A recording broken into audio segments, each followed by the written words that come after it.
c'est qu'en fait, plus on avance dans ce genre d'enquête, plus on se rend compte que le monde dans lequel on vit n'a rien à voir avec le monde dans lequel on croit vivre, que c'est une collusion qui est entretenue, une espèce d'illusion entretenue par les gens qui nous gouvernent, mais que l'éducation en fait est faite pour cacher le savoir, que le système de santé est fait pour créer des maladies, que les infos sont faites pour nous cacher la réalité, que les marchés financiers sont faits pour voler les richesses, que l'intégration c'est fait pour créer la désunion, et en fait rien n'est fait pour que l'humanité aille mieux, et tout converge vers un espèce de contrôle des populations par une poignée de gens extrêmement puissants.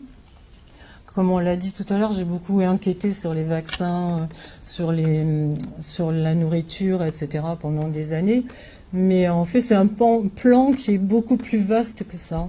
Alors le but, il est décrit et montré déjà dans les Georgia Guidestones. Enfin, il y a beaucoup de puissants qui disent des mots qui sont très bizarres.